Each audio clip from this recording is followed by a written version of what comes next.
सभी श्रोताओं को मेरा नमस्कार। पिछले भाग में आपने कणिफा नाथ जी के जन्म की कथा सुनी है। अब उससे आगे की कथा। इससे पहले आप सबसे मैं रिक्वेस्ट करना चाहता हूँ, कृपया मेरे चैनल को सब्सक्राइब करें, लाइक करें और शेयर करें। तो आगे की कथा इस प्रकार है। जलंधर नाथ की शक्ति देखकर भगवान विष्णु और शिव जी ने उनकी सराहना की। फिर शिव जी ने जलंधर नाथ से कहा, अब तुम नागपत्र अश्वश्यामा की जगह जाकर यज्ञ करो, वहीं पर तुम्हें देवताओं से सामर मंत्र का वरदान मिलेगा। वेद विद्या में असंख्य मंत्र हैं और असंख्य अस्त्रों का वर्णन है, लेकिन कलयुग में उनमें से बहुतों का प्रयोग वर्जित है। इसलिए कविता सिद्ध करवा लो और सारी विद्या कणिफा नाथ को सिखा दो। आपका ये शिष्य अहंकारी होते हुए भी उदार वृत्ति का है। ये अपने हजारों शिष्य बनाएगा और आपकी सिखाई हुई विद्याएं उनके काम आएगी, इसलिए संसार में उनका नाम अमर रहेगा। पहले ऋषि मुनियों ने सावरी विद्या के मंत्र ढूंढ निकाले, लेकिन ये मंत्र प्राचीन होने के कारण समझने में बड़ी कठिनाई है, जिससे जनता को कोई लाभ नहीं पहुंचता। अब 9 नाथों को मिलाकर करोड़ों मंत्रों को कविता में रचना चाहिए, जिससे आपको सदुपयोग करने का मौका मिले। ये सब खटराग आपका जनता के हित के लिए करना परम आवश्यक है। आप सर्वज्ञ हैं, आपको समझाना आवश्यक नहीं। जीवन मरण उच्चाटन आदि पर भी कविताएं रचें। कोई कणिफा नाथ के संबंध में कहा कि इसे तप करने भेजें और सामर्थ्यवान बनाएं। शिव जी का उपदेश योगी ने शीश चढ़ाकर स्वीकार किया। कणिफा नाथ और जलंधर नाथ ने मिलकर 20 लाख श्लोकों की कविता तैयार की, जिसे सुनकर शिव जी बड़े प्रसन्न हुए और उन्हें भाग्यवश पेड़ के नीचे प्रयोग सिद्ध करने को कहा। तब वे दोनों वहां गए और यज्ञों द्वारा प्रयोग सिद्ध किया। फिर सूर्यकुंड से जल लाकर वामन वीरों का छिड़कर उन्हें अपने अनुकूल किया और बद्रिका आश्रम को वापस आ गए। जलंधर नाथ ने कणिफा नाथ को तप करने की आज्ञा दी और आप भी अन्यंत्र तप करने चले गए। वहीं गोरखनाथ भी तप कर रहे थे, परंतु एक का दूसरे को कोई पता नहीं था। यात्रा करते समय जलंधर नाथ अपने सिर पर घास का गट्ठर रखकर घूमा करते थे, जो उनके सिर से 1-2 इंच बालिश ऊंचा रहता था। उससे गट्ठर का उनके सिर पर कोई मैल नहीं था। इसी तरह वे घूमते घूमते गौड़ बंगाले की एलाप्टन नगरी में आ पहुँचे। उस वक्त वह घास का गट्ठर सिर से ऊंचा उधर में चल रहा था। लोगों को कौतूहल हुआ कि शायद यहाँ कोई सिद्ध महात्मा आ गए। ज्यों-ज्यों लोगों को पता चलता गया, त्यों-त्यों लोग दर्शन को आने लगे। वे गंदे स्थान में रहते और भिक्षा मांगकर उदर पूर्ति करते। वहाँ युवा राजा गोपीचंद राज्य करता था। उसकी माता मैनावंती बड़ी चतुर सदाचारिणी नारी थी। वे एक दिन अपने चौबारे पर खड़ी थी और अपनी नगरी का दृश्य देख रही थी। तब उसकी नज़र जलंधर नाथ के सिर पर पड़ी। उन्होंने देखा कि सिर पर रखे गट्ठर की ओर ध्यान गया। मैनावंती को बड़ा ही आश्चर्य हुआ। एकदम उसकी धारणा बन गई कि ये कोई सिद्ध संत है, उसे अपना गुरु मानकर जीवन सफल करना चाहिए। ऐसा सोचकर रानी ने अपनी दासी को बुलाकर आज्ञा दी, तुम तुरंत मेरा एक कार्य कर, किसी को कानो कान खबर नहीं होनी चाहिए। वह साधु जो घास का गट्ठर उधर में उड़ाए जा रहे हैं, उनके ठहरने का स्थान चुपचाप पता करके लौट आओ। वे दासी पहले से ही जलंधर नाथ को देखकर चकित थी। वह उनके स्थान का पता लगाने उनके पीछे पीछे चली गई। जहाँ उनके ठहरने का स्थान था वहाँ जा पहुँची।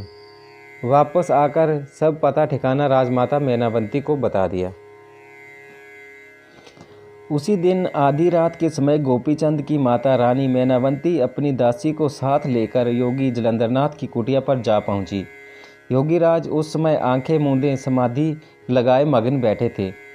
अपने दोनों हाथ जोड़कर मैनावंती भी जलंधर नाथ के सामने बिछे आसन पर विराजमान हो गई। काफ़ी समय बाद जब जलंधर नाथ की समाधि टूटी तो अपने सामने 2 नारियों को बैठे पाया। उन्होंने पूछा, माताओं आप कौन हो और आधी रात को मेरी धूनी पर किस उद्देश्य से आई हो? दोनों हाथ जोड़कर मैनावंती ने कहा, योगीराज, मैं यहाँ के राजा गोपीचंद की जननी हूँ। मेरा नाम मैनावंती है और मेरे साथ ये मेरी दासी है। इस समय मैं यहाँ आपके दर्शनार्थ ही आई हूँ। मैं विधवा होने के नाते सबके सामने नहीं मिल सकती हूँ, इसीलिए रात्रि में यहाँ आना पड़ा। मैनावंती की बात सुनकर योगीराज बोले, माता, नेक स्त्री का रात्रि के समय किसी से भेंट करना कलंक की निशानी है। ये दुनिया कपट की खान है। इस स्वार्थी दुनिया में फूंक फूंक कर कदम रखना पड़ता है। ये संसार किसी पर भी मिथ्या दोष लगा सकता है। मैनावंती ने कहा, आप तो ब्रह्म ज्ञानी संत हैं। आपकी सृष्टि में और आपकी दृष्टि में नारी नर का भेद क्यों? आप इस नाशवान संसार से व्यर्थ ही भयभीत होते हैं। मैं तो इन दुनिया वालों से कतई डरती नहीं। जो धर्म करे वही भय माने, जो अधर्म करे वही डरे। मैं जिस गूढ़ ज्ञान के वास्ते यहाँ आई हूँ उसे प्राप्त करना ही मेरा लक्ष्य है। मैं अपना उद्देश्य पूर्ण किए बिना नहीं जाऊँगी। अगर आप लोग राजी से नहीं जाएंगी तो मैं ईंट पत्थर मारकर आप दोनों को यहाँ से भगा दूँगा। आप लोगों का भला इसी में है कि इस स्थान से उठकर चली जाओ। जलंधर नाथ ने क्रोधित होकर कहा। योगी महाराज की बात सुनकर मैनावंती बोली, महाराज, आप अगर आपके कर कमलों द्वारा हमारी मृत्यु हो जाए तो हमसे ज़्यादा भाग्यशाली और कौन होगा? साधु संतों के हाथ से किसी भाग्यशाली को ही मुक्ति मिलती है। रानी को अपनी धुन की पक्की समझकर जलंधर नाथ बोले, आखिर आप लोग यहाँ किस उद्देश्य से आई हैं? मैनावंती बोली, योगीराज, भक्तों को ज्ञान अमृत की प्यास होती है। अब आप मुझे अमृतपान कराकर मेरी अज्ञानता दूर करें। मैनावंती की ज्ञान इच्छा की बात सुनकर जलंधर नाथ बोले, इस समय तुम यहाँ से जाओ, मुझे भजन करने दो। समय आने पर तुम्हें अपनी शिष्या बनाकर दीक्षा दूंगा और अमृतपान कराकर अमृतत्व का वरदान दूंगा। जलंधर नाथ की बात सुनकर मैनावंती ने उनके चरणों में शीश झुका दिया और प्रणाम करके अपनी दासी के साथ वापस घर आ गई। राजमाता मैनावंती तीसरे चौथे दिन अर्धरात्रि होने पर अपनी दासी को साथ लेकर जलंधरनाथ जी की कुटिया में पहुंच जाती और धर्म चर्चा सुनकर लौट आती।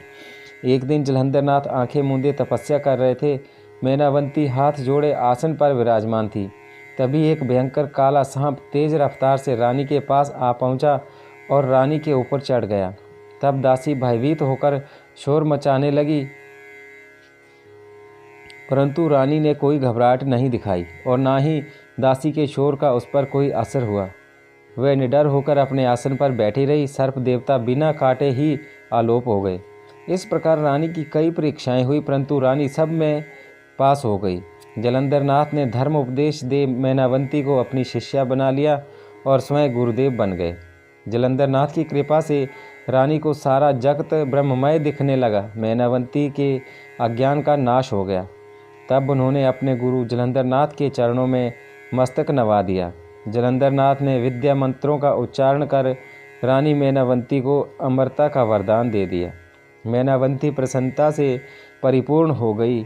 उल्लास के साथ मैनावंती घर लौटी। फाल्गुन का महीना था। राजा गोपीचंद तेल की मालिश करवा धूप में बैठे स्नान की तैयारी में थे।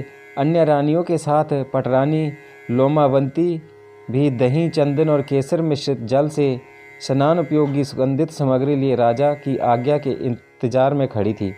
गोपीचंद चंदन चौकी पर स्नान के वास्ते तैयार बैठे थे। उसी के ऊपर रानी मैनावंती की अटारी थी, जहाँ वह विराजमान थी।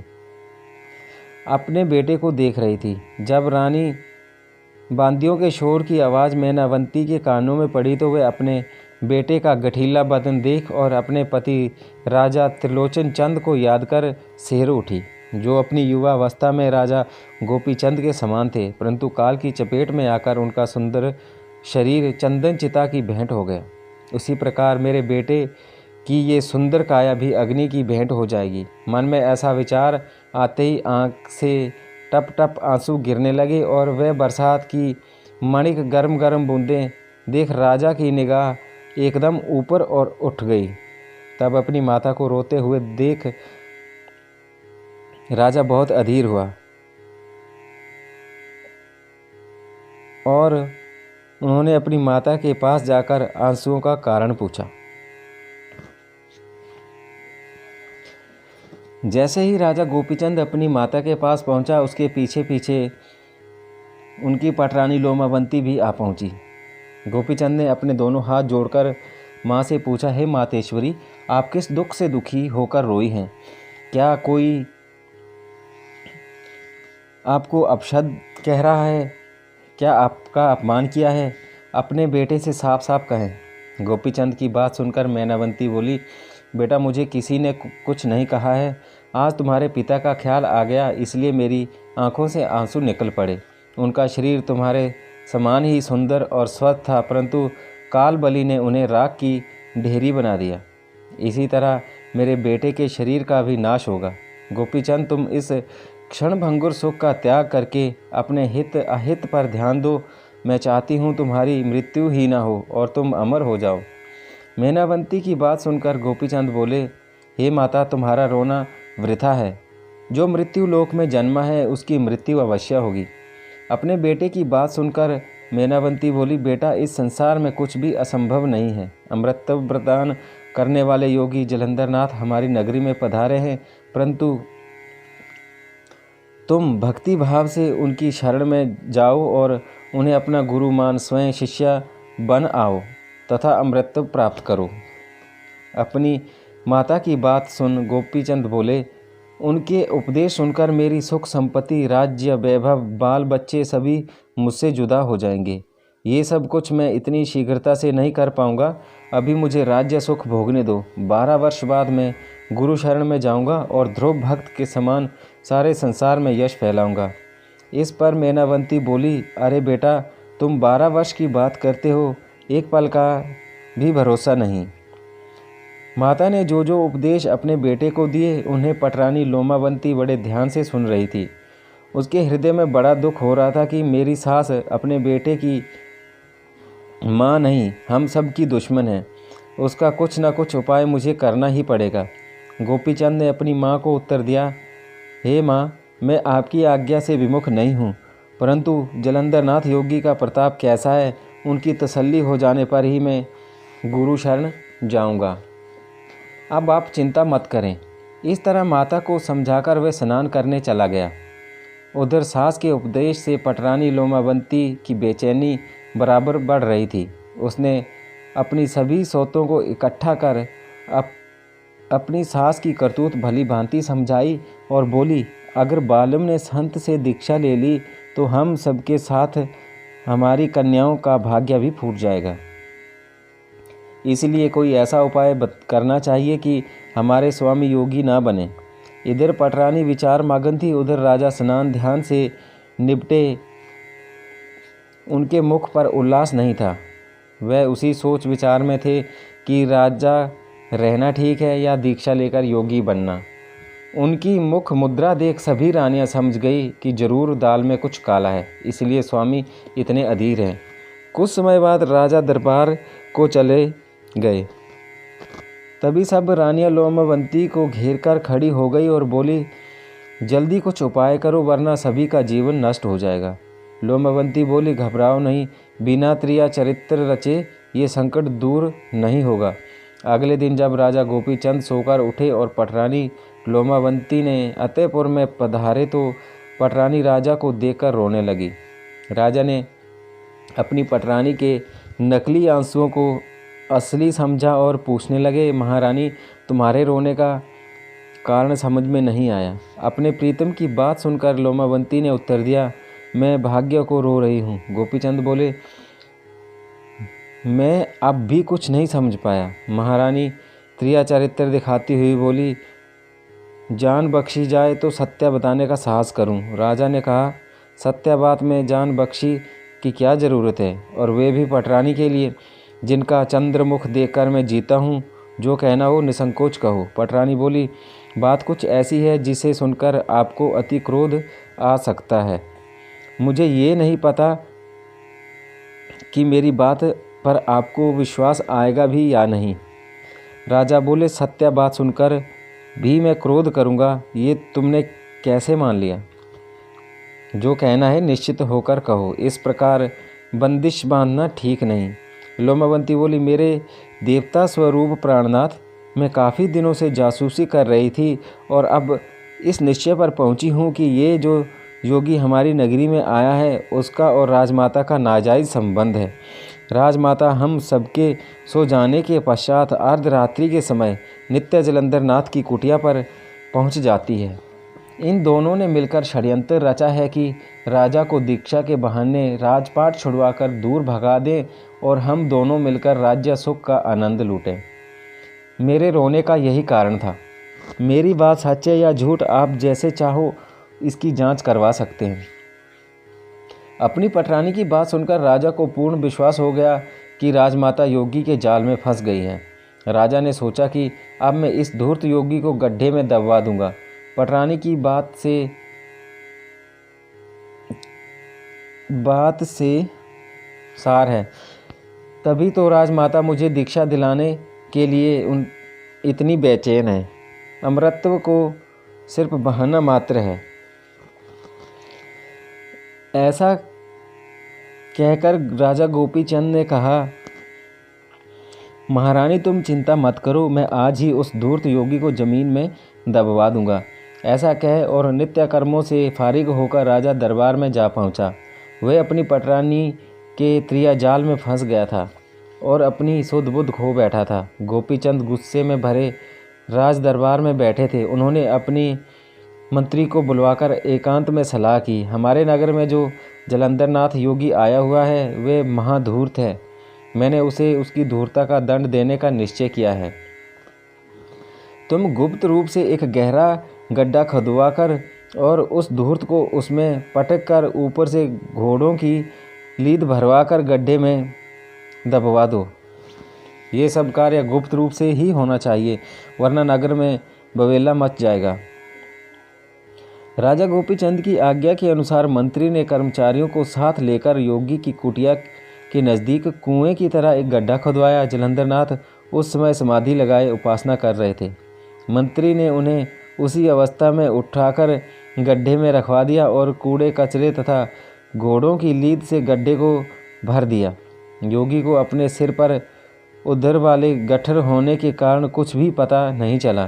कूड़े कचरे का सारा भार गड्ढे के ऊपर ही रहा। जलंधरनाथ तो अपने सावर मंत्रों की सिद्धि में इस प्रकार लगे रहे जैसे कि सारा कार्य उनकी इच्छा अनुसार ही एकांत में भजन करने के लिए हुआ हो। इधर गोरखनाथ से अपने गुरु की दुर्दशा सुनकर कणिफा नाथ को बहुत दुख हुआ और साथ ही आश्चर्य भी कि मेरे गुरु को कैद करने की हिम्मत गोपीचंद को किस प्रकार हुई। गुरुदेव उसकी नगरी को भस्म न करके खुद कैद हो गए। मेरी समझ में कुछ नहीं आया। असली भेद तो हेलाप्टन जाने पर ही खुलेगा। कणिफा नाथ ने शिष्यों को आदेश दिया कि तुरंत ही डेरे तंबू उखाड़कर बैलगाड़ियों में लदवाओ, हाथियों पर झूले डलवा दो तथा रथ घोड़े पालकी सजवाकर हेलाप्टन नगरी के राजा गोपीचंद की राजधानी शीघ्र चलो। कणिफा नाथ योगी की आज्ञा सुनकर उनके शिष्यों ने शीघ्र ही डेरे तंबू उखाड़कर सब सामान गाड़ियों में लदवा दिया और हाथी घोड़े रथ पालकी आदि सजवाकर गाजे बाजे के साथ अपने ठाठ बाट बना अपनी सवारियों पर चढ़ मंजिल दर मंजिल तय करते हुए हेलाप्टन नगरी जा पहुँचे। योगियों का वायु वेग के सामान हाथी घोड़े पर चढ़कर आगमन सुनकर हेलाप्टन नगरी के सकल नर नारी भारी संख्या में योगियों के स्वागत को चल दिए। राजा गोपीचंद भी अपने उच्च अधिकारियों को लेकर कणिफा नाथ की अगवानी को जा पहुँचे। राजा गोपीचंद को आया देख प्रजा वर्ग ने जय जयकारे बोल बोलकर आकाश पताल एक कर दिया। राजा गोपीचंद ने कणिफा नाथ को हाथ जोड़कर नमस्कार किया और कणिफा नाथ का हाथ पकड़कर राजभवन में ले आए। दोस्तों, इससे आगे की कहानी मैं अगले भाग में बताऊंगा। आपसे रिक्वेस्ट है, कृपया मेरे चैनल को सब्सक्राइब करें, शेयर करें और लाइक करें। धन्यवाद।